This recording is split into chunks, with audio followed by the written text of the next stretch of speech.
नमस्कार साथियों, आप सभी का जीके बाई कौकल सर के यूट्यूब चैनल पर हार्दिक स्वागत है। साथ ही संकल्प एकेडमी के इस ऑनलाइन प्लेटफॉर्म पर भी आपका हार्दिक स्वागत है। जैसा कि आपको विदित है दोस्तों, हम लोगों ने बीएसटीसी के लिए आपके टेस्ट शेड्यूल किए हुए थे, जिसमें से आपका पहला जो फ्री डेमो जो टेस्ट था वो 24 जुलाई को हुआ था। उसकी आंसर की तो जारी कर दी गई है और आप सभी का बहुत बहुत आभार भी कि 200 प्लस विद्यार्थियों ने हमारे ऊपर विश्वास दिखाया है। अब वो अपने आप को जांच सकेंगे कि भाई कहाँ कहाँ कमी रह गई, क्योंकि अभी तो महीना भर पड़ा हुआ है, तो पहले उनको गलतियों का पता भी चल जाएगा। और दोस्तों, इसका जो सोल्यूशन है वो हम लेकर आ रहे हैं, 1 बाय 1 सोल्यूशन मिलेगा। आज जो टीचिंग एप्टीट्यूड वाला है उसका सोल्यूशन लेकर के मैं आया हूँ। क्रमशः आपको अगले वाली क्लासों के अंदर ये डे बाय डे या एक दिन में 2-3 जो सोल्यूशन है वो आपको मिल जाएंगे। इसके साथ एक छोटी सी महत्वपूर्ण जानकारी है कि जिन बच्चों ने पहले टेस्ट में भाग नहीं लिया है या ले लिया है, उन सभी को दोबारा से रजिस्ट्रेशन करवाना होगा।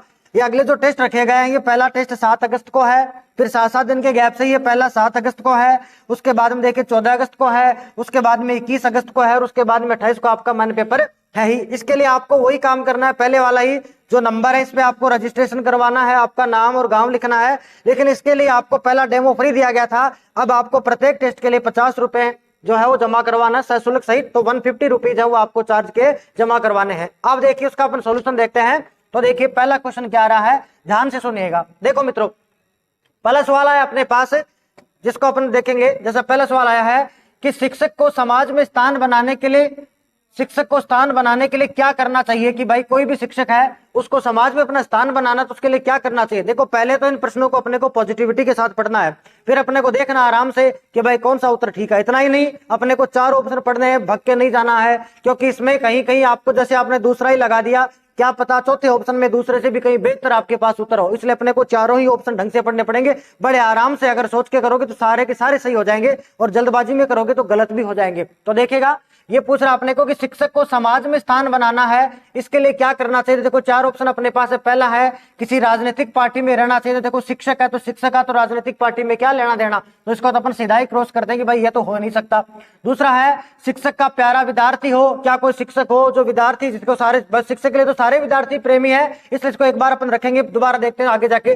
फिर अगला बोल रहा है, देखो अगले ऑप्शन पे कि कक्षा का बहिर्मुखी विद्यार्थी हो। देखो शिक्षक पूछ रहा है, विद्यार्थी की बात कर पा रहा है, तो ये भी सही बात नहीं हो रही है। चौथा ऑप्शन देखेंगे अपन, अपने दायित्व को निभाना चाहिए। तो देखो अपने को पढ़ते ही पता चल गया है कि अगर समाज में स्थान बनाना तो क्या करेगा, अपने दायित्व को निभाएगा। दायित्व को निभाने का मतलब है बच्चों को सही से पढ़ाएगा, समय पर पाठ्यक्रम कराएगा, बच्चों को मोटिवेट करेगा, माँ बाप से भी मिलता रहेगा। यही तो शिक्षक के दायित्व है। तो शिक्षक का समाज में अपने आप ही स्थान हो जाएगा। सब बोलेंगे कि फलाना मार साहब तो बहुत अच्छा है भाई, इसलिए बोलेंगे कि साहब अपने दायित्व को निभाना चाहिए। देखिए मित्रों, अगला प्रश्न है कि सफल शिक्षक वही है जो, एक शिक्षक सफल कब माना जाता है। तो देखिए पहला अच्छे अंक देता है। ये तो क्या मतलब है भाई, ऐसा थोड़ी है कि अच्छे अंक देता रहे तो वो शिक्षक सफल है।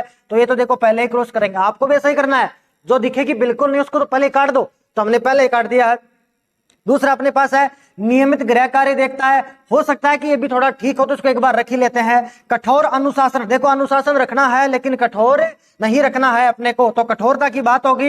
एनसीए भी कहता है कि भाई कठोरता दंड है, ये सब तो बड़े अपराध है, मर्डर जैसे शब्द काम में ले जाते हैं। कठोर वाला है, कठोरता का है, दंड किसी को देते, तो ये सब तो अपने को काम में लेने ही नहीं है, ये याद रखना। तो देखो कठोर अनुशासन रखता तो ये भी नहीं है। फिर देखो छात्रों की प्रगति के प्रति रहता है, ये देखो बढ़िया है, क्योंकि इसमें ही गृह कार्य इसी में शामिल हो गया कि भाई छात्रों की लगातार प्रगति हो रही है। इसका मतलब क्या हुआ, उस नियमित रूप से गृह कार्य भी हो रहा है, उन बच्चों का टेस्ट भी लिया जा रहा है, बच्चों का बार बार में जांचा भी जा रहे हैं, सारे ही ऑप्शन है उसमें समाहित हो रहे हैं। तो अपन क्या बोलेंगे, छात्रों की प्रगति के प्रति रहता है। तो दूसरे में अपने पास हो गया चौथा। अगला क्वेश्चन देखते हैं। देखो अगला क्वेश्चन है, यदि एक छात्र लगातार विद्यालय में विलंब से आता है, विलंब का मतलब है कि देर से आता है। भाई कोई विद्यार्थी है वो रोजाना ही क्या करता है, लगातार दिया कंटिन्यूसली क्या है, लेट आ रहा है, तो आप एक शिक्षक हो, तो शिक्षक होने के नाते आपको क्या करना चाहिए। देखो पहला ऑप्शन आ रहा है, उसके अभिभावकों से शिकायत करेंगे। उसके अभिभावकों से शिकायत करेंगे। तो भाई शिकायत थोड़ी करेंगे जाके कि आपका बच्चा लेट आ रहा है, नहीं, इसको काटेंगे भाई, ये तो नहीं है। देखो दूसरा ऑप्शन है, इसके कारणों का पता लगाएंगे, ये थोड़ा ठीक लग रहा है। तीसरा पढ़ेंगे, छात्र को विद्यालय से निकाल देंगे, निकालना भी नहीं है, पूरी पढ़ाई करवानी है।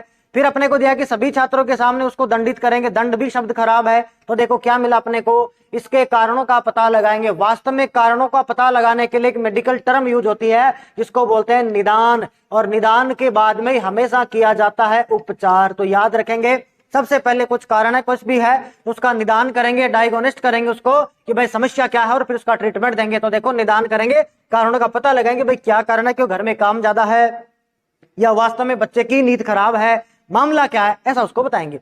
अगला क्वेश्चन देखो, छात्रों का सर्वांगीण विकास करना है, कैसे कर सकते हैं? तो देखो पहला ऑप्शन है शिक्षण सुविधा देकर, देखो ये ऑप्शन भी ठीक है, कोई बुराई नहीं इस ऑप्शन में, बिल्कुल ठीक बैठता है। सामाजिक दायित्व का बोध करा करके, ये भी ठीक है, कोई दिक्कत नहीं है। छात्र उसको धन देकर, देखो ये तो कट ही जाएगा, धन तो देना ही नहीं है, धन का तो क्या मतलब है, ये तो कोई मतलब नहीं। छात्रों को स्वयं के हित का ज्ञान देकर, देखो इसमें वैसे तो तीनों ही ऑप्शन सही है, अगर बढ़िया से बढ़िया ऑप्शन चूज करोगे तो मेरे अकॉर्डिंग जो ऑप्शन है अपने पास आएगा कि छात्रों को स्वयं के हित का ज्ञान देकर। कैसे कि अगर छात्रों को स्वयं के हित का ज्ञान होगा तो बच्चे शिक्षण सुविधाएं जो भी उनको मिलेंगी उनको भी प्रॉपर काम में लेवेंगे और सामाजिक दायित्व को भी समझेंगे, सब कुछ समझेंगे, उसको स्वयं का हित का पता चल गया तो इसका मेरे अकॉर्डिंग जाओ छात्रों में स्वयं के हित का ज्ञान देकर इसका आंसर हो जाएगा। बाकी तीन ऑप्शन सही है, कहीं कोई दिक्कत नहीं है, तीसरा ऑप्शन है वो बेटर है। आगे चलेंगे, देखो अगला क्वेश्चन है, छात्रों को पाठ समझ में नहीं आया है तो अध्यापक को क्या करना चाहिए?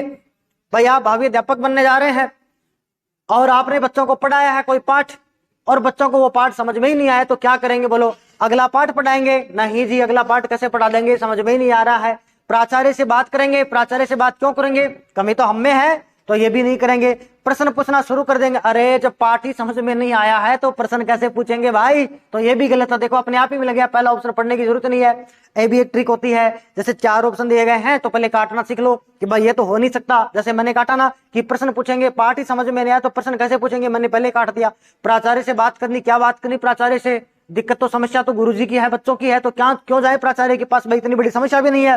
अगला पाठ कैसे पढ़ाते, कट गया अपने आप ही, तो क्या करेंगे, इस बच्चे को दोबारा समझाएंगे, तिबारा समझाएंगे, नहीं समझ में आ रहा फिर भी बच्चे को समझाएंगे, समझा के छोड़ेंगे, ऐसा अपने को बताना है। नेक्स्ट क्वेश्चन की ओर बढ़ते हैं साथियों, पूरे देखिएगा वीडियो को ध्यान से और अपने दोस्तों को भी बताइएगा, इससे आपका क्या होगा, जो भी क्वेश्चन करने का जो नजरिया है वो आपका माइंड थोड़ा ब्रॉड होगा तो आप क्वेश्चनों को आसानी से हल कर पाओगे। और अभी देखो आपके पास 28 दिन भी पड़े हैं तो आराम से अभी से अगर रूटीन में आओगे तो हो जाएगा, कोई दिक्कत नहीं है। देखो अगला प्रश्न अपने पास, छात्रों में चोरी की आदत छुड़वानी है, कोई छात्र है, छात्रों में चोरी की आदत को छुड़वाने के लिए अध्यापक को क्या करना चाहिए? भाई एक बच्चा है उसको चोरी की आदत पड़ गई है तो उसके लिए अपन क्या करेंगे? बोलो पहला देखो उल्टा पढ़ लेते हैं इसको, पहला है ताड़ना देकर, क्या बच्चे को प्रार्थना सभा में खड़ा कर देंगे और ताड़ेंगे कि तूने चोरी किया, ये है वो है? नहीं, ऐसा बिल्कुल भी नहीं करना है। सजा, सजा तो देखो है ही नहीं। दुष्परिणाम बताएंगे, हाँ बता सकते हैं दुष्परिणाम, कोई बुराई नहीं, ये भी सही है। और देखो उदाहरण देकर समझाएंगे, ये भी सही है। अब इन दोनों में से अगर बेटर निकालेंगे तो 2 नंबर का बेटर होगा। दुष्परिणाम बताएंगे क्योंकि समझा देंगे बच्चे को कि चोरी करना ये है तो बच्चा खुद ही समझ जाएगा कि चोरी करने का क्या दुष्परिणाम है, चोरी करने से क्या हो सकता है, आगे जाकर के किस प्रकार की समस्याएं हो सकती हैं, चोरी करना कितनी बुरी बात है ये बता देंगे। तो देखो दूसरा पहला ऑप्शन है दूसरे में समाहित है, इसलिए बोलेंगे उदाहरण देकर के बच्चे को समझा देंगे। ठीक है भाई, आगे चलते हैं। देखो साथियों, कक्षा में पढ़ने के दौरान एक छात्र प्रश्न पूछता है, आप कक्षा में पढ़ा रहे हो और कोई बालक है वो आपसे प्रश्न पूछता है तो शिक्षक होने के नाते आपको क्या करना चाहिए? भाई आप शिक्षक हैं, बच्चों को पढ़ा रहे हैं, पढ़ाते समय कोई बच्चा प्रश्न पूछ लेता तो क्या करेंगे? देखो चौथा ऑप्शन पढ़े इसमें, जैसे पहला ही पढ़ लेते हैं, उसे तत्काल सही जवाब दें। बिल्कुल सही बात है, बच्चे को जवाब मिलना ही चाहिए क्योंकि बच्चे को संतुष्टि मिलनी चाहिए कि भाई हाँ मेरे अंदर जो क्यूरियोसिटी है, जो जिज्ञासा है उसको शांत किया जाए। बिल्कुल बच्चा यही चाहेगा, तो इसको रख लेते हैं एक बार। बाकी पढ़ने चारों हैं, बाकी चारों पढ़ने क्योंकि पता नहीं चलेगा कि कौन सा प्रश्न कहां जाकर के सही हो जाएगा। देखो अगला है, छात्र को उत्तर के लिए क्लास के बाद आने के लिए कहेंगे? नहीं, ऐसा नहीं कर सकते कि नहीं तो कक्षा के बाद में आना, तेरे को अलग से बताएंगे, नहीं साथ ही बता देना है भाई।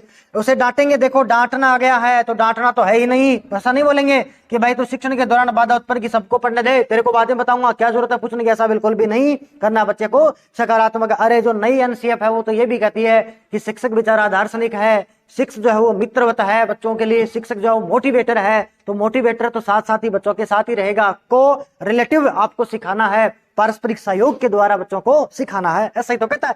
अगला, कोई ध्यान ना दे, क्यों ध्यान ना दे, ध्यान तो देना ही पड़ेगा। तो देखो पहला ऑप्शन निकलेगा कि जो भी बच्चा पूछ रहा है उसको क्या करेंगे? तत्काल जवाब देंगे।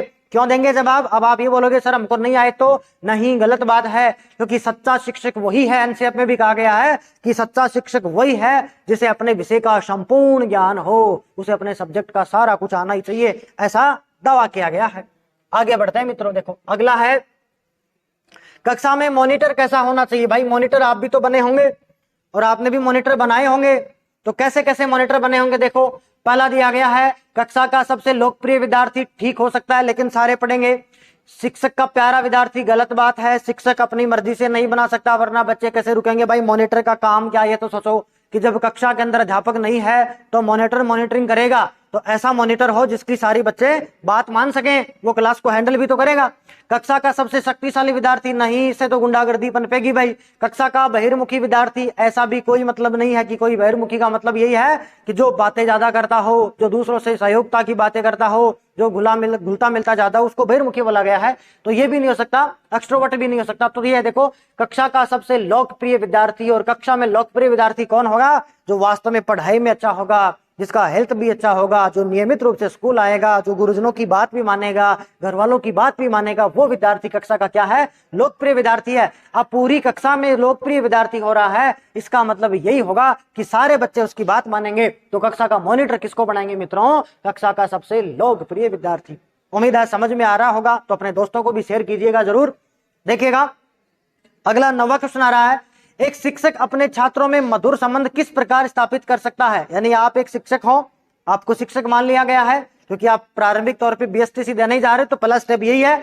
और आपको क्या करना है? बच्चों से मीठे संबंध बनाने हैं, क्योंकि एनसीईआरटी यही कहता है कि शिक्षक है उसका व्यवहार कैसा हो? मित्रतापूर्ण। तो देखो क्या कहता है, मधुर संबंध किस प्रकार स्थापित कर सकता है? सदैव उनसे हंसी मजाक करके नहीं भाई, कोई कपिल शर्मा का कॉमेडी शो थोड़ी बनाना है कि हंसी मजाक बना दे, तो हंसी मजाक बन के रह जाएगा। उसे समुचित दूरी बनाकर, ना दूरी तो बनानी नहीं है, बच्चों के साथ ही रहना है। फिर देखो अगली बात आती है, उनकी समस्याओं को सुनने के बाद उनका निदान करके, और चौथा ऑप्शन है छात्रों को अपना मित्र बना करके, मित्र भी बनाएंगे, कोई बड़ी बात नहीं है। लेकिन देखो सबसे बड़ी बात ये तीसरा ऑप्शन है कि उनकी समस्याओं को सुनने के बाद उनका निदान करके, यानी बच्चों की समस्याएं सुनेंगे और फिर सुनेंगे तो हमको पता चलेगा कि क्या बीमारी है, क्या कारण है, तो कारणों का पता लगाएंगे। कारणों का पता लगाने क्या है? निदान है। और उसके हिसाब से उसका क्या करेंगे? ट्रीटमेंट करेंगे। तो क्या करेंगे? उनकी समस्याओं को सुनने के बाद उनका निदान करके अपन उनसे मधुर संबंध बना सकते हैं, ताकि बच्चों का समस्या का सोल्यूशन भी हो जाएगा और बच्चे हमसे ऑटोमेटिकली जुड़ जाएंगे। आगे देखो दोस्तों, कक्ष संप्रेषण होना चाहिए। देखो ये पूछ रहा 10वां क्वेश्चन है कि जो कक्षा है उस कक्षा के अंदर संप्रेषण कैसा हो? ये संप्रेषण लिखा हुआ है, संप्रेषण है, तो संप्रेषण कैसा हो? कक्षा के अंदर जो संप्रेषण होगा वो संप्रेषण कैसा हो? तो देखिएगा संप्रेषण है, संप्रेषण का मतलब है कि अपने जो विचार है उनका आदान प्रदान करना। जैसे मैं आपसे बोल रहा हूं तो अभी मैं यूट्यूब के माध्यम से आपसे संप्रेषित हो रहा हूं, तो यही संप्रेषण है। और कक्षा के अंदर संप्रेषण जरूरी है। तो कक्षा में जो संप्रेषण का काम करेगा वो शिक्षक करेगा, लेकिन बच्चों से कैसे जुड़ेगा वो देखेगा। तो कक्षा का शिक्षक के साथ बच्चे जुड़ेंगे तो कैसा हो? देखो शिक्षक केंद्रित बिल्कुल नहीं है, सामान्य केंद्रित नहीं, छात्र केंद्रित और पाठ्य पुस्तक केंद्रित। देखो क्या करेंगे? छात्र केंद्रित। यानी कि हम जब कक्षा में जा रहे हैं तो सर्वे सर्वा वहां कौन है? बालक है। तो हमारा संप्रेषण भी किसके प्रति होना चाहिए? बालक के प्रति ही होना चाहिए। ऐसे प्रश्नों को ऐसे हल करना है।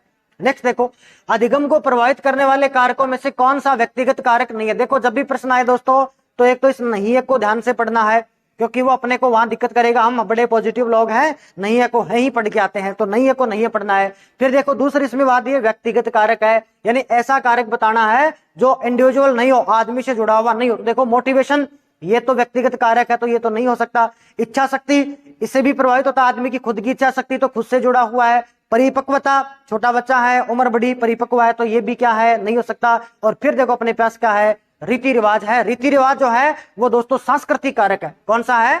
सांस्कृतिक कारक है। हाँ, तो नेक्स्ट क्वेश्चन है साथियों, क्या परिपक्वता अधिगम को प्रभावित करती है? देखो अगला प्रश्न आ रहा है कि क्या परिपक्वता जो है वो अधिगम को प्रभावित करती है? हाँ, नहीं, पता ही नहीं है, या कोई नहीं है? तो देखो इसका उत्तर है हाँ। देखो बात को समझिएगा, परिपक्वता क्या है?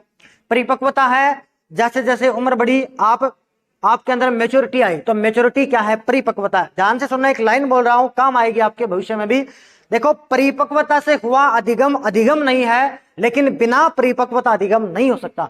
बात सुन पा रहे हैं? दोबारा सुनेगा, मैंने कहा है कि परिपक्वता से हुआ अधिगम अधिगम नहीं है और बिना परिपक्वता के अधिगम नहीं हो सकता। इसका मतलब ये हुआ जैसे आप में मेच्योरिटी आई और आपके व्यवहार में परिवर्तन आया तो इसे अधिगम नहीं कहेंगे, लेकिन अगर आप परिपक्व नहीं हो तो उचित मात्रा में आपका अधिगम भी नहीं हो सकता। जैसे 5वीं क्लास का बच्चा है, उस 5वीं क्लास के बच्चे को आप त्रिकोणमिति का अध्ययन नहीं करवा सकते, उसको साइन थीटा कोस थीटा नहीं समझा सकते। क्यों? क्योंकि अभी उसके लिए मेच्योर ही नहीं है। तो देखो ये बोला है कि क्या परिपक्वता अधिगम को प्रभावित करती है? तो डेफिनेटली प्रभावित करती है भाई।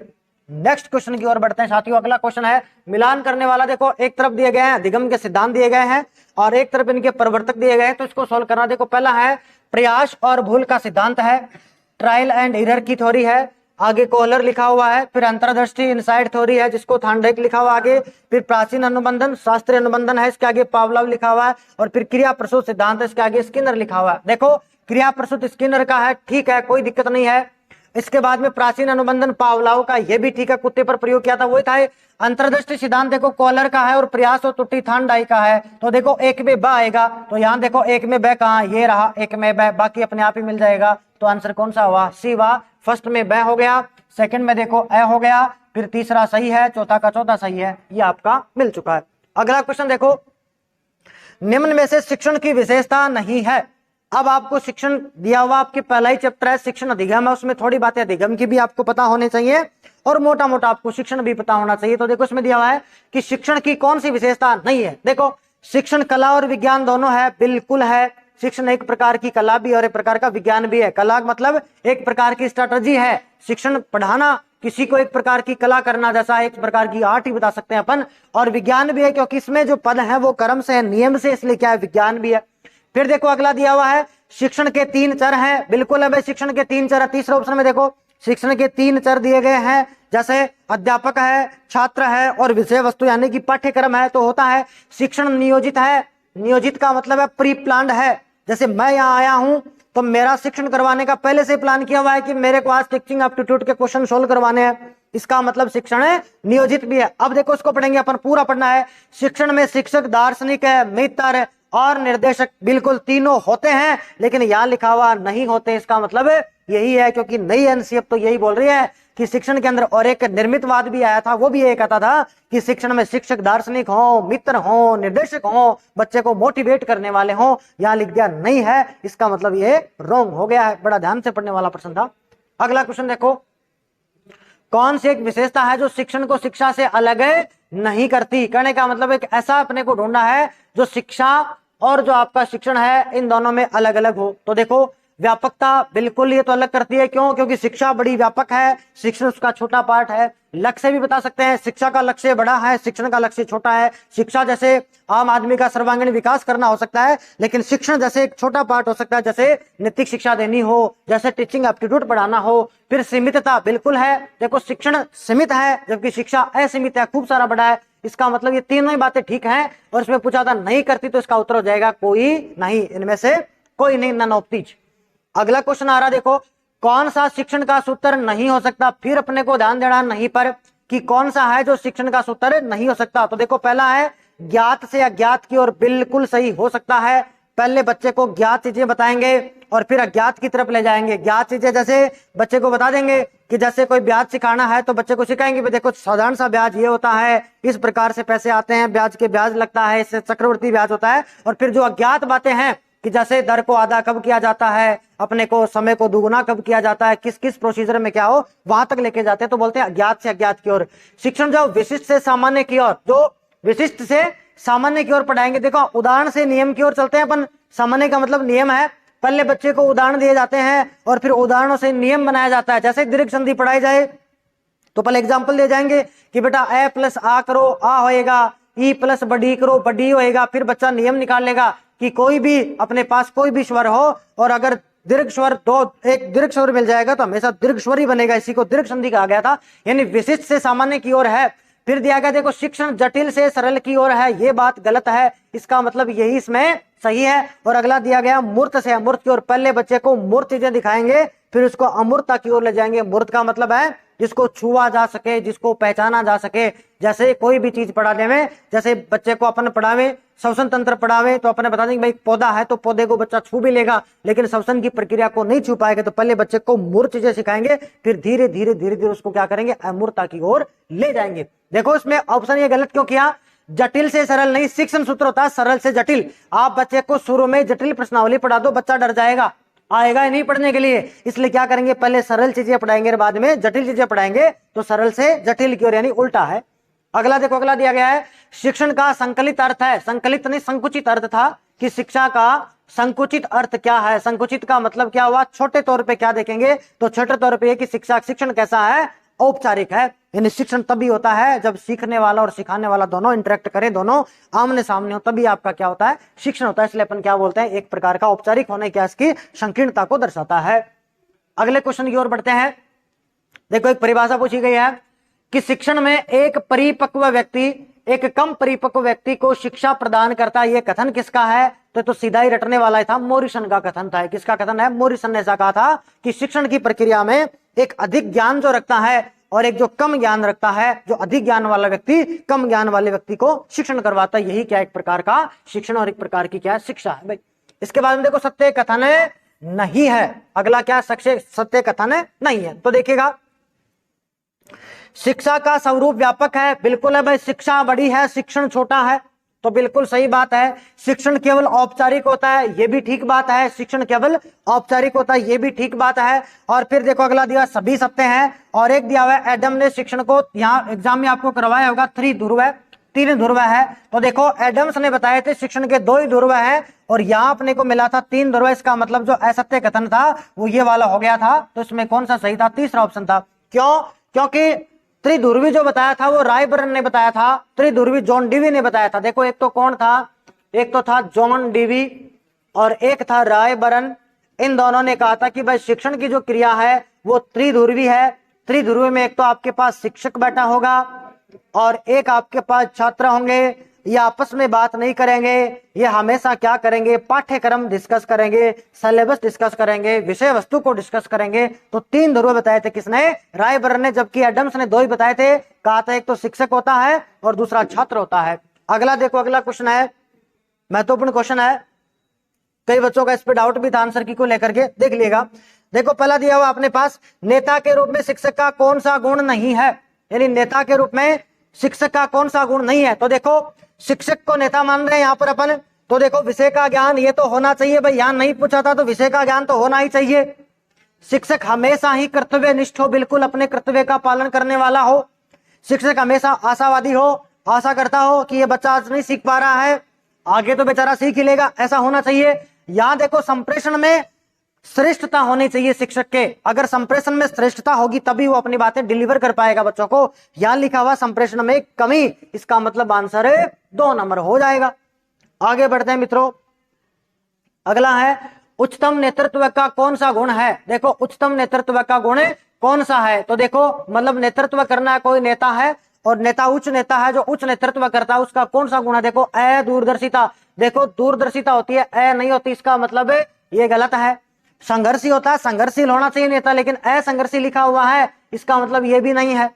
सहानुभूति वाला होना चाहिए, लेकिन यहाँ असहानुभूति लिखा हुआ ये भी नहीं है। अगला बच गया दयावान, तो अपने आप ही उत्तर निकल के क्या है, फाइनली दयावान। आपको वैसे करना है, ऑप्शन काट के चलना है ताकि गलतियां आपकी कम से कम होंगी। अगला देखो, अगले पास है नेता के लिए किस विषय का ज्ञान सर्वाधिक आवश्यक है। देखो नेता के लिए किस विषय का ज्ञान सर्वाधिक आवश्यक है। नेता आप किसको चुनोगे, चाहे वो नेता प्राइमरी कक्षा में चुना गया हो, चाहे वो नेता उच्च प्राथमिक में चुना गया हो, चाहे वो नेता किसी समूह का चुना गया हो, चाहे वो नेता किसी संगठन का चुना गया हो, चाहे वो नेता राजनीति का चुना गया हो, चाहे वो नेता किसी कोचिंग में चुना गया हो, नेता सारे एक हैं। तो देखो नेता का कौन सा गुण सबसे ज्यादा आवश्यक है, हालांकि सारे गुण ठीक है, होना ही चाहिए। सर्वश्रेष्ठ देखो मनोविज्ञान, मनोविज्ञान शिक्षक के लिए जरूरी था, मनोविज्ञान शिक्षक के लिए जरूरी था, नेता के लिए जरूरी नहीं था। क्यों जरूरी नहीं था, क्योंकि आपने 5वीं क्लास के अंदर एक बच्चे को नेता बनाया 5वीं वालों के लिए, तो उसको मनोविज्ञान का क्या ज्ञान होएगा, नहीं है। सम्मोहन शक्ति हो सकता है कि वो सम्मोहित करता हो, जब भी बोले तब उसकी तरफ लोग देखें, राजनीति करना जानता हो, और प्रभावी व्यक्तित्व। देखो सबसे बढ़िया उत्तर तो प्रभावी व्यक्तित्व ही है। क्यों, क्योंकि अगर प्रभावी व्यक्तित्व है तो उसमें सारे गुण समावित हैं। हाँ मनोविज्ञान भी उत्तर सही हो सकता था, लेकिन अगर वाइड एरिया पे देखते तो, लेकिन नेता है तो नेता तो कहीं भी बनाया जा सकता है भाई, किसी संगठन का नेता हो सकता है। तो मान लो कहीं मजदूर बने हुए हैं, किसी लेबर लगी हुई किसी कंपनी में, और उनका एक नेता आपको बनाना है, तो वहां तो नेता वही काम देगा जिसका व्यक्तित्व कैसा हो, प्रभावी हो, ताकि लोग उसको जाने वहां मनोविज्ञान का क्या लेना देना हुआ। तो देखो नेता के लिए किस विषय का ज्ञान सर्वाधिक आवश्यक है, तो क्या बोलेंगे, प्रभावी व्यक्तित्व। फिर भी आपको डाउट हो किसी भी प्रश्न में तो आप बेशक सुनिएगा और कमेंट में पिन कर दीजिएगा कि सर हमें इस प्रश्न में डाउट है, हम उसका आपको ऑथेंटिक जो प्रूफ है या आपको जो संतोषजनक जवाब है बिल्कुल प्रोवाइड करवाएंगे, कहीं कोई दिक्कत नहीं है। आगे बढ़ते हैं, देखो अगला क्वेश्चन आ रहा है दोस्तों, ये अपने पास 22 क्वेश्चन हो चुके हैं। 23वां क्वेश्चन आ रहा है, एक बड़े समूह का नेता क्या हो? तो एक बड़े समूह का नेता समूह से दूर हो। अगर समूह से दूर ही हो गया तो नेता किस काम का भाई? समूह में कहीं भी नहीं भाई, कहीं भी कैसे कर देंगे? समूह के दुरुस्त छोर पर ऐसा थोड़े यहाँ समूह और वहां नेता बना दे, नहीं बिल्कुल नहीं। हमेशा कहाँ रहना चाहिए? केंद्र में होना चाहिए। नेता केंद्र में होगा तो हर तरफ से उसको कंट्रोलिंग कर पाएगा, तो समूह का नेता हमेशा केंद्र में ही होना चाहिए। शिक्षक के किस गुण का विद्यार्थी सर्वाधिक प्रशंसा करेगा? देखो कौन सा गुण होगा शिक्षक का, ये तो आप अपने हिसाब से भी कर सकते हो। भाई आपका कोई टीचर है, आपको पढ़ा रहा है, तो आप उसके किस गुण की सर्वाधिक जो है वो प्रशंसा करेंगे? देखो शारीरिक सौंदर्य, ऐसा थोड़ी है कि कोई सुंदर गुरु जो सब सुंदर मानेंगे, नहीं, गलत बात है। मित्रतापूर्ण व्यवहार, हाँ ठीक हो सकता है, कोई दिक्कत नहीं है, लेकिन इससे भी बढ़िया क्या है? प्रभावी शिक्षण। अगर वो आपको अच्छा पढ़ाता हो, उसका संप्रेषण अच्छा हो, आप उसे इंटरेक्ट कर पाते हैं, तो उसका शिक्षण प्रभावी हो गया। और जिसका शिक्षण प्रभावी है वो अध्यापक आपके लिए अपने आप ही माना जाएगा। तो सबसे ज्यादा प्रशंसा किसकी? जो विद्यार्थी है वो किसकी प्रशंसा करेंगे? जिस टीचर का शिक्षण कैसा हो? प्रभावी हो। आगे बढ़ते हैं। देखो निम्न में से कौन सा कथन सृजनात्मकता के लिए सही नहीं है? नहीं है को पकड़ना कि सृजनात्मकता है, क्रिएटिविटी है। देखो सृजनात्मकता क्या है? हर आदमी क्रिएटिव है, कुछ नया बनाना होता है, कुछ मौलिक बनाना होता है, कुछ ऐसा बनाना होता है जो मानव के हित का होता है, और कुछ नया बनाना होता है, वही क्या है? आपकी सृजनात्मकता है। चाहे आप मेहंदी क्यों ना लगाओ, ऐसी मेहंदी लगा दो कि 4 गांव के लोग भी बात करें कि भाई बड़ी शानदार मेहंदी लगाई, ये भी एक प्रकार की क्या है? क्रिएटिविटी, एक प्रकार की क्या? सृजनात्मकता। देखो पहला बता रहा है कि अधिक प्रतिभाशाली सृजनात्मकता का पोषक है। शक है इस पे? आगे पढ़ेंगे। पहले सृजनशीलता के विकास के लिए बच्चे को चुनौती दे सकते हैं। देखो ध्यान देवें, वैसे तो बच्चे को चुनौती देना गलत है, चुनौती देनी नहीं चाहिए, लेकिन सृजनात्मकता के लिए बच्चे को चुनौती देनी चाहिए, तो चुनौती को स्वीकार करेगा और अपनी क्रिएटिविटी को दिखाएगा। तो यहाँ तो ये बात सही है, लेकिन यहाँ अपने को नहीं ये पूछा था, तो ये तो कट ही गया। औसत बुद्धि वाला बालक सृजनशील हो सकता है? बिल्कुल हो सकता है। ऐसा बालक हो जिसकी बुद्धि औसत हो तो वो बालक सृजनशील हो सकता है। तो सही बात पूछी थी, नहीं पूछा था तो ये भी कट गया। देखो सृजनशीलता विकास के लिए मुक्त उत्तर वाली, ये अपने पास है, मुक्त उत्तर वाली प्रश्नावली का प्रयोग करेंगे, बिल्कुल करेंगे, तभी तो बच्चे की क्रिएटिविटी बाहर निकल के आएगी। तो देखो पहला बचा, अधिक प्रतिभाशाली होना सृजनशीलता का पोषक है, तो अधिक प्रतिभाशाली होना सृजनशीलता का पोषक नहीं है। हाँ हो सकता है कि कोई बालक प्रतिभाशाली हो तो वो बालक सृजनशील भी हो, लेकिन जरूरी नहीं है। क्यों? क्योंकि एक 5वीं पढ़ा हुआ बालक 5वीं में पढ़ाई छोड़ चुका है और आगे जाकर के इतना शानदार मिस्त्री बना, इतना शानदार मकान बनाए कि लोग उसकी क्रिएटिविटी की तारीफ करें, तो आपकी जो प्रतिभाशीलता है ये तो वहां की रहेगी। देखो प्रतिभाशाली का मतलब बुद्धिमत्ता है, और बुद्धि में हमेशा एक चिंतन है जिसका नाम है अभिसारी चिंतन। अभिसारी चिंतन का मतलब है डेटा कलेक्शन करना। दुनिया की 20 किताबें पढ़ ली, बच्चा होशियार हो गया, हमने कहा बुद्धिमान है। जबकि सृजनशीलता का मतलब होता है अपसारी चिंतन, यानी आउट ऑफ बॉक्स सोचना है, बॉक्स से बाहर जाके सोचना है। तो ये इसका कोई पोषक नहीं है। हाँ हो सकता है, बिल्कुल हो, लेकिन ऐसा संभव नहीं है कि अधिक प्रतिभाशाली बालक सृजनशील हो ही, ये कोई जरूरी नहीं है। तो इसका देखो नहीं है पूछा था तो अपन बोल देंगे अधिक प्रतिभाशाली सृजनशीलता का पोषक है, ये नहीं है। वैसे उसमें नहीं है पूछा तो ये वाला हो जाएगा। आगे देखो अगला क्वेश्चन देखते हैं। अच्छा ये देखो क्या आ गया, फिर से देखते हैं। संकल्प एकेडमी के बारे में आपको मैंने बताया था कि आपका जो पहला टेस्ट है वो 24 जुलाई को हो ही गया है। इसका ही सॉल्यूशन आपके सामने चल ही रहा है, इसका रिजल्ट भी आपको देखने को मिल जाएगा। और हमारे साथ हम बताया भी था आपको कि 200 प्लस बच्चे जुड़े हुए हैं, वो भी अपना आकलन करेंगे। आप भी इच्छुक है तो देखो आगे टेस्ट है, 7 अगस्त को है, 14 अगस्त को है, 21 अगस्त को भी है। इनके लिए आपको दोबारा से रजिस्ट्रेशन करवाना पड़ेगा, चाहे वो नए हो चाहे वो पुराने हो। और हर टेस्ट के लिए जो चार्ज है वो नाम मात्र का चार्ज रखा गया है, मात्र 50 रुपए है। तो 3 के लिए 150 रुपीज आपको जमा करवाने होंगे। बाकी आपको जैसा दिख रहे हैं इससे भी बढ़िया बढ़िया क्वेश्चन मिलेंगे और उनका आपको सोल्यूशन मिलेगा। इससे आपका अभ्यास होगा तो वहां आप नहीं उलझोगे, वहां आसानी से जो भी मेंटल प्रेशर है वो आसानी से सोल्व कर पाओगे। देखो टेस्ट का मतलब यही तो होता है कि आप उस माहौल को झेल पाओ, तो माहौल आपको यही मिल जाएगा। आप 200-300 बच्चों में बैठ के दोगे तो वहां जाहिर सी बात है 2-3 हजार, जो भी 25-30 हजार है वहां भी बैठ के दोगे तो आसानी से हो जाएगा। अब देखो आगे की बात करते हैं।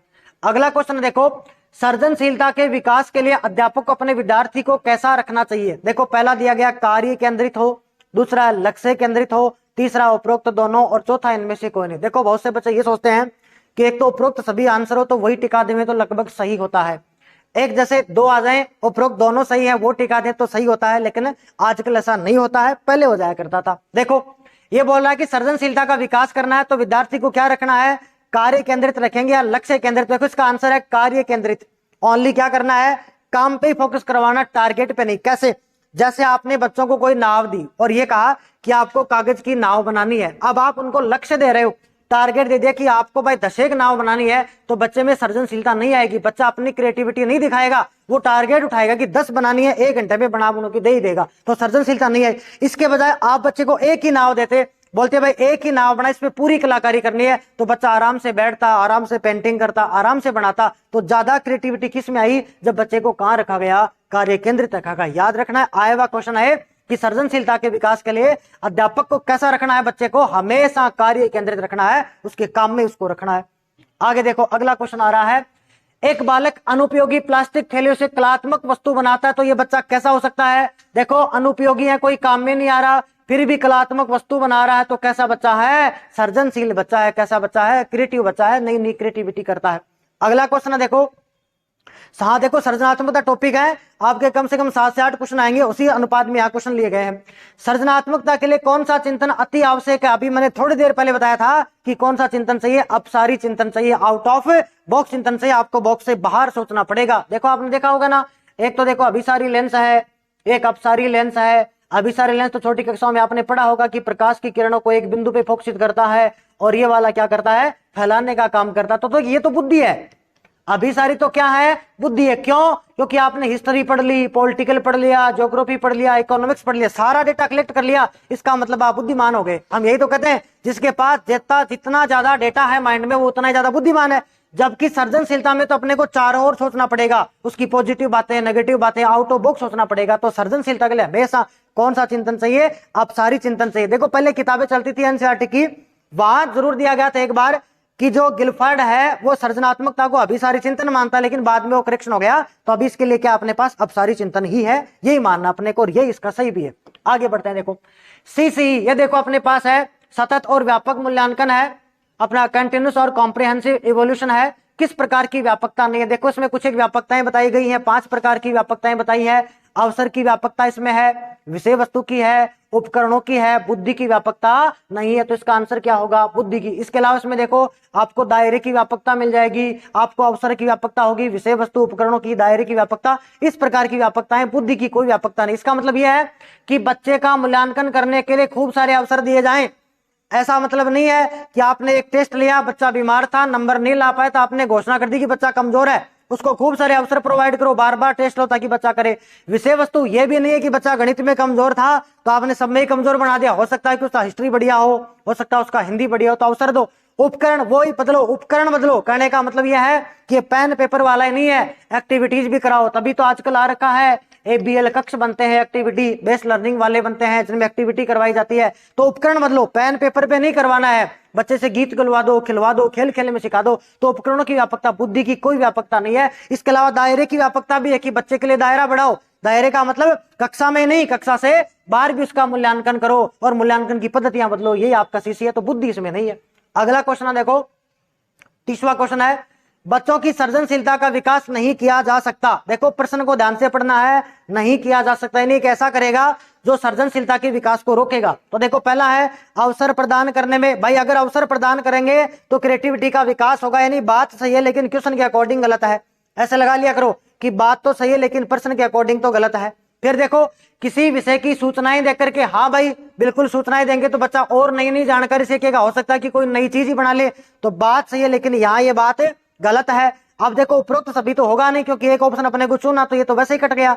अब ये देखो जांच पड़ताल करके, यहाँ देखो एक शब्द आया हतोत्साहित, तो बच्चे को हतोत्साहित नहीं करना, बच्चे को क्या करना, प्रोत्साहन देना है, तो बच्चा और बातें करेगा, नई नई बातें सीखेगा। तो यहाँ ऑप्शन क्या निकलेगा, हतोत्साहित वाला, यानी बच्चे को डिमोरलाइज नहीं करना, बच्चे को तो हमेशा मोटिवेट ही करना है, तो इससे इसका आंसर निकल जाएगा।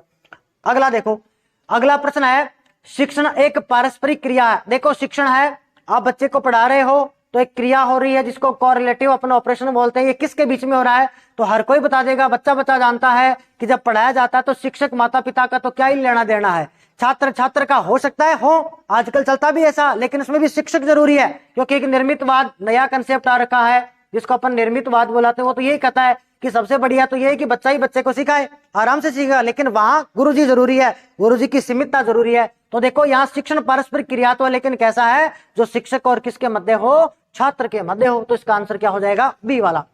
अगला देखो, ये आप पे ही आपका एथिक्स पे आधारित क्वेश्चन है, आपकी नैतिकता पे है कि आप इसमें क्या करेंगे। अब सबका अलग अलग मत हो सकता है, लेकिन बढ़िया मत है वो अपन निकालेंगे। देखो है, आपकी आदत तंबाकू खाने की है, भाई आप गुरुजी हैं और आप आदत है आपकी आदत तंबाकू खा रहे हैं।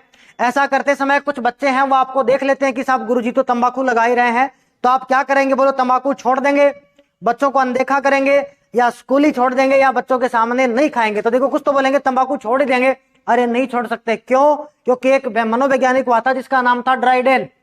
सुनना बात इसकी, एक मनोवैज्ञानिक हुआ जिसका नाम था ड्राइडेन। इसने एक बात कही थी कि पहले हम आदतों का निर्माण करते हैं और आदतें फिर हमारा निर्माण करती हैं, यानी आदत नहीं छूटेगी, आदत बहुत ही मुश्किल से छूटती है। तो आप क्या करोगे? देखो तंबाकू तो नहीं छोड़ोगे, ऐसा थोड़ी है बच्चे देख रहे हैं तो देख रहे हैं, ए भी नहीं करेंगे, स्कूल भी नहीं छोड़ेंगे, आप अच्छा पढ़ाते हो कैसे छोड़ दोगे? तो क्या करेंगे? अगली बार जब भी आप खैनी खाएंगे तो बच्चों के सामने नहीं खाएंगे, कहीं अलग जाकर के खा लेंगे और धीरे धीरे अपनी आदत में सुधार भी करेंगे। तो यहाँ इसके अकॉर्डिंग जो पॉजिटिव आंसर है वो डी होएगा आपका। अगला क्वेश्चन देखो 33, कक्षा कक्ष में विद्यार्थी की असफलता अध्यापक की असफलता है। देखो इस कथन से आप क्या है, बहुत अच्छा क्वेश्चन है, इस लेवल के क्वेश्चन आए भी है। एक तो सहमत है, पूर्ण असहमत है, पूर्णतः असहमत है, या आंशिक सहमत है। दिया हुआ यह है कि एक विद्यार्थी फेल हुआ तो गुरुजी फेल है। देखो नई शिक्षा नीति यही कहती है कि अगर बच्चा फेल हो रहा है तो इसका मतलब शिक्षण प्रणाली ही फेल हो रही है, बच्चा फेल नहीं होता कभी भी। तो इस बात से आप हमेशा सहमत करेंगे कि आपकी कक्षा का कोई बच्चा फेल हुआ है, इसका मतलब आपकी शिक्षण विधि फेल हुई है, आप फेल हुए हो, बच्चा फेल नहीं हुआ है। तो क्या कहेंगे? इस बात से आप 100% एग्री करेंगे, पूर्णतः क्या करेंगे? सहमत होंगे। अगला देखो व्यवसायिकता दिया हुआ, व्यवसायिकता का मतलब क्या है? नियमों का कठोरता से पालन। देखो कोई भी धंधा हो, नियम का कठोरता से पालन नहीं करना है। प्रशिक्षण में सहभागिता बिल्कुल ठीक उत्तर है, हो सकता है। वेतन हेतु कार्य ये भी चल सकता है, कोई बड़ी बात नहीं, लेकिन हम शिक्षण से जुड़े हुए हैं, इसलिए हमारे लिए हमारा बिजनेस बच्चों के लिए ही है कि जो भी करेंगे बच्चों के लिए करेंगे। तो इसके अकॉर्डिंग यहाँ जो बेस्ट आंसर निकलेगा वो निकलेगा बालकों के लिए उत्तरदायी है, यानी आपकी जो व्यवसायिकता है, टीचिंग एप्टीट्यूड से जुड़ी हुई जो भी बिजनेस का कार्यक्रम है वो बच्चों के लिए क्या है? उत्तरदायी। जो भी काम करेंगे बच्चों के लिए करेंगे।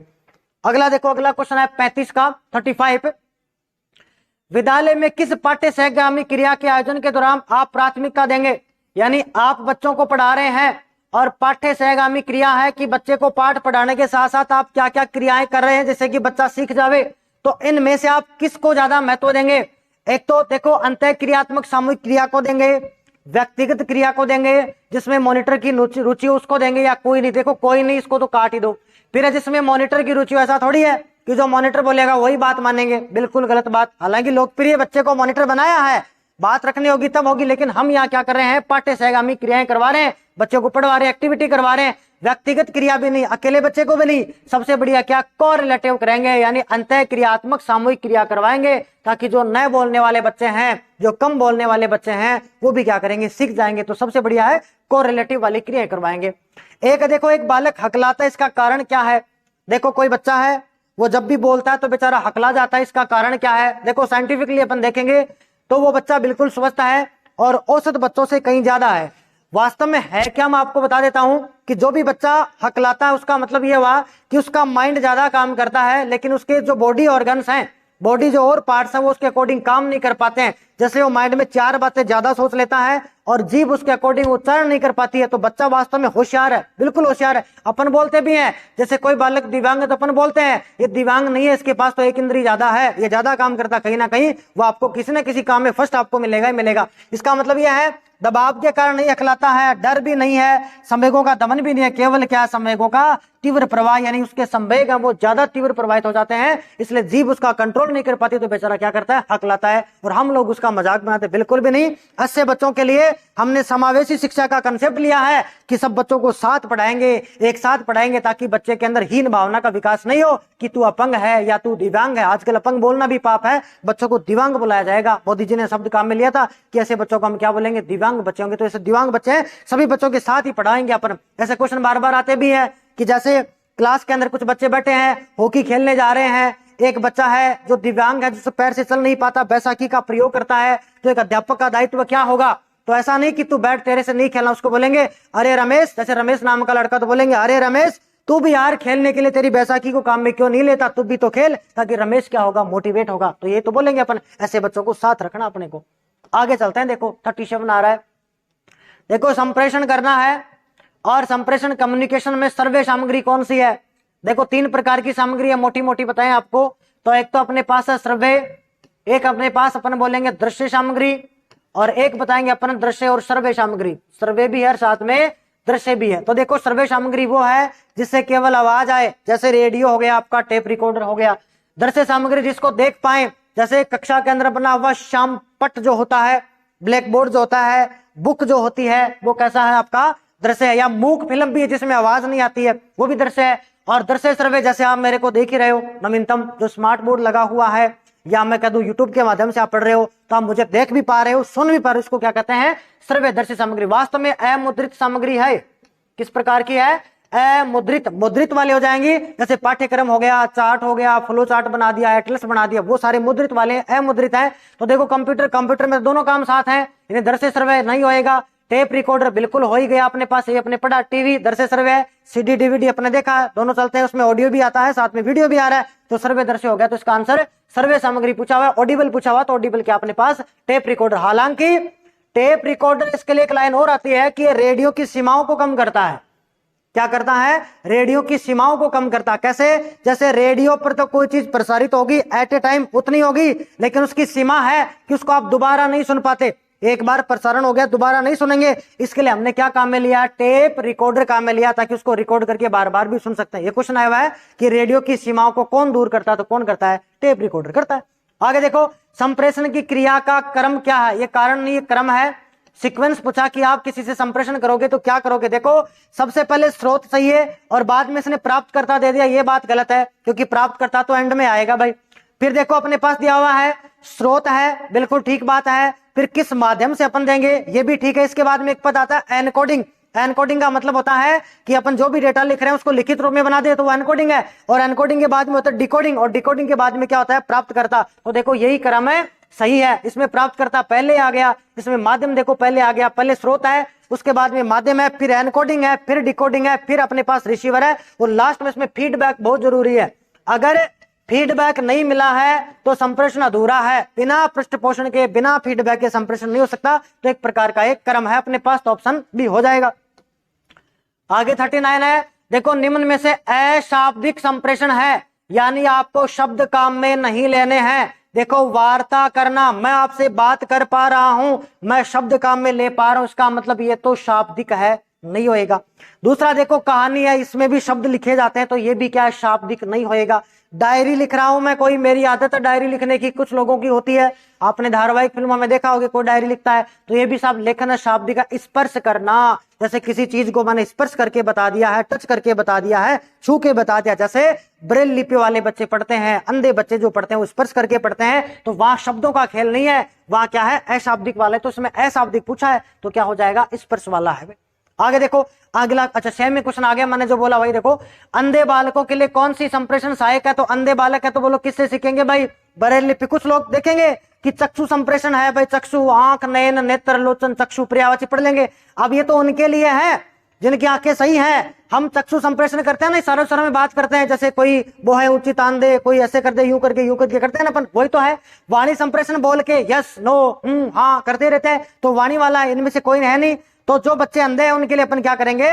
ब्रेल लिपि काम में लेंगे, जो लुईस ब्रेल ने बनाई थी, इसमें उभार होते हैं, वो उभार अपन स्पर्श करके बता देंगे भाई ये 3 है या 6 है, ऐसे करके ऐड करके जो भी पूछना होता है वो बताते हैं। अगला देखो फटाफट है, आपकी कक्षा का एक बालक है, वो अति क्रियाशील है, बहुत ज्यादा एक्टिव है, होशियार बच्चा भी है, प्रतिभाशाली भी है, हमेशा 10 में से 10 नंबर ही लाता है, लेकिन रुकता नहीं है। आप गृह कार्य जांच करते हैं तो ऐसे बालकों को कैसे नियंत्रित करेंगे? कहने का मतलब आप कॉपी चेक कर रहे हो, कॉपी में भी राइटिंग भी 1 नंबर है, टेस्ट में भी पूरे नंबर ला रहा है, लेकिन जब आप बैठते हो तब बदमाशी करता है, तो उस बच्चे को कैसे रोकेंगे? डांट भी नहीं सकते, होशियार बच्चा है, प्रतिभा का दमन तो करना ही नहीं है। तो क्या करेंगे? देखो खड़ा कक्षा में खड़ा करेंगे? नहीं, बिल्कुल खड़ा नहीं करना, ऐसे काम तो लेना ही नहीं है, बाहर तो निकालना नहीं है, खड़ा करना भी नहीं है। तो देखो ये हो गया। प्रधानाचार्य से शिकायत करेंगे चौथे ऑप्शन में? बिल्कुल भी नहीं है। अगर बात बात पे शिकायत करेंगे तो आप फिर कैसे कुशल अध्यापक होंगे? मतलब ही नहीं है। शामपट कार्य करवाकर जो भी आपने सवाल दिए हैं, 4 सवाल बोर्ड पे दे देंगे, कोई चैप्टर दे देंगे कि तू भाई बच्चों को समझा, तो सारे बच्चे भी सीख लेंगे और उसका दौरान भी हो जाएगा। तो सबसे बड़ी आंसर क्या होगा? शामपट पर कार्य करवा के। आगे देखो आ गया है, रमेश है, उसको खैनी बता दो या गुटखा बता दो, उसके खाने की आदत हो गई है, भाई रमेश अब वो आदत पड़ गई, आदत बुरी भी होती है अच्छी भी होती है, तो पड़ गई, गंदी आदत में था, गुटखा खाना शुरू कर दिया, तानसेन वगैरह खाना शुरू कर दिया, तो आप क्या करोगे? सीधे घर वालों से बताओगे कि आपका बेटा खराब हो गया, बिगड़ गया है, गलत बात, वैसे ही कूट देंगे बेचारे को, कक्षा से बाहर निकाल दोगे, इससे क्या होएगा? गुटखा तो नहीं छूटेगा ना, ये भी नहीं करेंगे। प्रधानाध्यापक से शिकायत करेंगे कि रमेश गुटखा खाता, सारे बच्चों को बिगाड़ता, बिल्कुल भी नहीं करेंगे। क्या करेंगे? गुटखा के दोस्त बताएंगे कि भाई ये दोस्त, आपने छोटी सी कहानी सुनी होगी ना, वो गुरु नानक जी थे जिनको शक्कर खाने की आदत होती थी, तो एक महिला आई कि मेरा बच्चा मीठा ज्यादा खाता है, इसका आप एक काम करो, इलाज बताओ। तो नानक जी ने कहा कि आप 10 दिन बाद में आना। 10 दिन बाद में, तो उसने वही दोस्त बताए कि भाई शक्कर खाओगे तो शुगर हो जाएगा, ये है वो है। तो महिला बोली ये बात आप 5 पहले भी बता सकते थे, 10 दिन पहले भी। तब नानक जी ने बड़े शांत स्वभाव से कहा था कि देखो मेरी बहन, बात ऐसी, पहले मैं भी तो खाता था, अब मैंने भी सुधार कर लिया है, अब इसका भी सुधार होगा। तो वही है, उसके दोस्त बताएंगे, तो पहले आप भी खा रहे हैं तो पहले आप में भी सुधार करेंगे, फिर ही बच्चे को बताएंगे। ऐसे नहीं आप तो खाए जा रहे हैं, बच्चे को दोस्त बता रहे, तब उत्तर नहीं होगा, तब उत्तर कुछ और होएगा भाई। तो देखो आगे है, ये देखो पूरे फैक्चुअल क्वेश्चन है, फैक्ट बेस है, इनमें कोई समझाने वाली बात नहीं है। कक्षा 1 से 5 तक मूल्यांकन प्रणाली लागू हुई, जिसको अपन सीसीई बुलाते हैं। और देखो 1 से 5 के लिए 2004-5 में शुरू हुई, याद करेंगे, 5 के लिए 4-5 में शुरू हो रखे तो 4-5 बता देंगे। इसके बाद में देखो ग्रेडिंग प्रणाली में कोई बालक 95 से 100 नंबर लेकर आया तो कौन सी ग्रेड होगी? A1 ग्रेड, या तो A1 बता दो या A स्टार भी बुला सकते हो, एक ही बात है। तो अपन बोलेंगे, आजकल इसका थोड़ा चेंज हो रखा है, वो भी हमने प्राइमरी में किया हुआ है, 8th में किया हुआ है, उसके लिए हमने 86 से लेकर के 100 तक को सबको A दे दिया है, वहां ABCDE दिया है। आगे के प्रश्नों में वो भी आपको मिल जाएगा, तो ग्रेडिंग सिस्टम को आप ध्यान से पढ़ें। इसका क्वेश्चन पक्का आया भाई, पहले भी आया है, अब भी आएगा आराम से। आगे देखो अगला क्वेश्चन है 70 2022-23 में कितने योगात्मक मूल्यांकन? देखो योगात्मक है ऐसे, इसको बुलाते हैं समेटिव असेसमेंट। तो आजकल हमने 3 कर रखे हैं, कितने कर रखे हैं? 3 ऐसे हो रहे हैं। कहने का मतलब आप यूं समझ ले, ऐसे का मतलब स्थायी टेस्ट है, तो 3 टेस्ट होंगे, 2 अर्धवार्षिक से पहले हो जाएंगे, 1 वार्षिक से पहले हो जाएगा, और 4 होंगे एफए जो अस्थायी टेस्ट है, वो 4 हो जाएंगे, जो कि 10-10 नंबर के होंगे। तो देखो 4 एफए होंगे, 10-10% का इसमें, तो एफए 4 बनाओगे आप तो 10-10 के हिसाब से करोगे तो 40 हो जाएंगे। और ऐसे जो 3 है वो 20-20 के हिसाब से, तो 20-20-20 करोगे तो टोटल कितना हो जाएगा? 60 हो जाएगा। टोटल परसेंट जोड़ेंगे तो 60 + 40 100% का मूल्यांकन हम कर देंगे। इस प्रकार से 46 है, समूह के लोग अपने नेता का अनुसरण करते हैं। क्यों करते हैं भाई? कोई भी ग्रुप बनाया हुआ है, वो ग्रुप के लोग अपने नेता का, नेता जो बताएगा वही बात वो मानेंगे। क्यों मानेंगे? देखो वह उनकी समस्याओं को समझता है, ठीक बात है, उनकी प्रॉब्लम समझे और उनका निराकरण भी करे, ठीक बात है, लेकिन यही टिक नहीं लगाएंगे, पहले 4 ऑप्शन पढ़ेंगे, पता नहीं सबसे बड़ी आंसर आपको कहां मिल जाए। उनसे संबंधित होता है, ये तो जाहिर सी बात है कि अगर संबंधित है तभी तो वो नेता है, तो इसको थोड़ा रखेंगे। प्रशंसा पाता, ये बात गलत है, प्रशंसा की कोई बात नहीं करेंगे, धन की भी कोई बात नहीं करेंगे। तो देखो सबसे बड़ी आंसर आपको यही लग गया होगा कि संबंधित तब भी है जब उनकी समस्याओं को समझता है, जब उनकी समस्याओं को समझेगा तभी तो उनसे संबंधित है, यानी ए में बी समाहित है। तो सबसे बड़ी आंसर कौन सा हुआ? ए ऑप्शन हो जाएगा। नेक्स्ट क्वेश्चन देखिएगा 47 है, सामाजिकता की भावना का विकास के लिए विद्यालय स्तर पर सर्वाधिक दायित्व किसका है? बच्चा स्कूल जा रहा है और बच्चा स्कूल जा रहा है और उसमें सामाजिकता का विकास करना, ध्यान देवे, अगर बच्चे में सामाजिकता का विकास करना है तो सामाजिकरण की पहली एजेंसी माता पिता है, दूसरी एजेंसी परिवार है, तीसरी एजेंसी पास पड़ोस है, और उसके बाद में विद्यालय आता। एक महत्वपूर्ण प्रश्न और सुन के जाइएगा, ध्यान से सुनिएगा। प्रश्न यह भी है कि विद्यालय का पुस्तकालय सामाजिकरण के विकास में कैसी एजेंसी है? पूछेगा सक्रिय है कि निष्क्रिय है, तब आप निष्क्रिय बताएंगे। क्यों? क्योंकि अगर आप लाइब्रेरी में जाएं पढ़ने के लिए तो वहां आप बात नहीं कर सकते, वहां आप सामाजिकरण नहीं कर सकते, वहां आपको मौन होकर पढ़ना ही पड़ेगा, चुपचाप पढ़ना पड़ेगा। तो वो कैसी एजेंसी है? निष्क्रिय एजेंसी है। यहां पूछा हुआ है सामाजिकता का विकास करना है, तो देखो अध्यापक यहाँ क्या करे? सामाजिकता की भावना के विकास के लिए विद्यालय स्तर पर सर्वाधिक दायित्व किसका? तो विद्यालय में अपने पास कौन है? अध्यापक है, वही विकास करेगा सामाजिकता का। फिर अगले प्रश्न देखो 48 का, व्यक्तित्व के विकास में औपचारिक व अनौपचारिक दोनों शिक्षा का योगदान है। देखो औपचारिक शिक्षा तो वो है जो डायरेक्टली दी जाए, बच्चा बैठेगा, गुरुजी बैठेगा, डायरेक्ट बारे औपचारिक शिक्षा है। अनौपचारिक शिक्षा है हम साथ साथ नहीं है, अलग से पढ़ रहे, कोई किताब से भी पढ़ सकता है, कोई यूट्यूब से भी पढ़ ले, साथ साथ एक कक्षा में होना जरूरी नहीं, उसको क्या बोलते हैं? अनौपचारिक बोलेंगे। यानी औपचारिक में तो कक्ष भी फिक्स है, टाइम भी फिक्स है, सिलेबस भी फिक्स है, लेकिन अनौपचारिक में कुछ भी फिक्स नहीं है, सीखना है कैसे भी सीखो। अब कह रहा है कि व्यक्तित्व का विकास करना है, अब आपका सर्वांगीण विकास होना चाहिए। इसका मतलब तो दोनों ही जरूरी है भाई, कक्षा में ही पढ़ लो, कहीं और जगह मिले तो वहीं भी पढ़ लो। कहने का मतलब हमें तो फुल डेवलपमेंट ही तो करना है। इसका मतलब इससे अपन क्या पूरे के पूरे सहमत है। अगर यहाँ पूर्ण सहमत होता तो अपन पूर्ण सहमत की तरफ चले जाते, सहमत दिया तो सहमत की तरफ चले जाएंगे। अगला देखो 49 का, एक उदंड छात्र नकल करते हुए पकड़ा जाता है। कोई बदमाश लड़का है, वो नकल कर लेता है। देखो ऐसे बच्चे आपको मिलेंगे भाई, नकलची है, वो नकल कर लेता है, कहीं चिट्ठी बना के ले जाता है या आगे वाले का पढ़ लेता है। तो क्या करेंगे बोलो, उस पर ध्यान नहीं देंगे। नहीं भाई ध्यान तो देंगे, गलत हो गया। देखो तीसरा ऑप्शन है, उसकी शिकायत प्रधानाध्यापक से ना, बात बात पे प्रधानाध्यापक के पास नहीं जाना है। फिर तो आप कुशल अध्यापक हुए कैसे भाई, परीक्षा भवन से बाहर निकाल देंगे, ये कोई सोल्यूशन नहीं हुआ।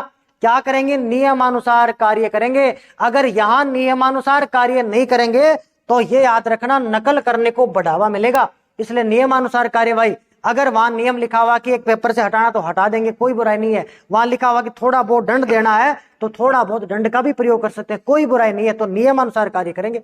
अगला क्वेश्चन है, देखो अपने पास, उदाहरणों की सहायता से संप्रेषण को अधिक प्रभावी बनाया जा सकता है। मैं बहुत सारे एग्जाम्पल दूं आपको, जैसे मैं पढ़ा रहा हूं तो मैं आपसे संप्रेषित हो रहा हूं, मैं अलग अलग उदाहरण काम में ले रहा हूं। ये बात सही है कि गलत है, तो आप बोलोगे ये बात तो सही है भाई। अगर संप्रेषण अट्रैक्टिव बनाना है, अगर संप्रेषण को कुशल बनाना है, तो सीधी सी बात है, मेरे को बहुत सारे उदाहरण काम में लेने पड़ेंगे। तो इसे हम क्या हैं, पूर्णतः क्या है भाई, सहमत हैं। तो सहमत है। ये देखो आपके 50 क्वेश्चन हुए हैं। इसी क्रम में आपको जो है आगे और देख लेते हैं, और कोई क्वेश्चन है तो ये देखो, ये आपको फिर से जानकारी मिल रही है, ध्यान देना। आपका एक टेस्ट हो चुका है जो फ्री ऑफ कॉस्ट था, इसी का सॉल्यूशन आपके सामने चल रहा है। ऐसे ही आपको टेस्ट मिलेंगे, प्रॉपर ओमार मिलेगी, ऑफलाइन आपका टेस्ट होएगा। स्थान आपको पहले दिन बता दिया जाएगा। 200 प्लस विद्यार्थी दे चुके हैं, और भी बच्चे लगातार रजिस्ट्रेशन हो ही रहे हैं, आप भी अपना करवा सकते हैं। नेक्स्ट जो टेस्ट है वो 7 अगस्त को है, फिर 14 को है, फिर 21 को है, फिर 28 को आपका मैन एग्जाम है ही। नंबर नोट कीजिएगा, देखो आपका रजिस्ट्रेशन के लिए है 7851883383 नंबर है। और इसके लिए देखो आपको हर टेस्ट के लिए 50 रुपए का शुल्क रखा गया है। तो 3 टेस्ट हैं तो 150 रुपीज आपके रखेंगे, और समय पर आपको जानकारी दे दी जाएगी। अब आपको और जो सोल्यूशन है वो भी मिल जाएंगे। इसी के साथ आपका धन्यवाद, जय हिंद।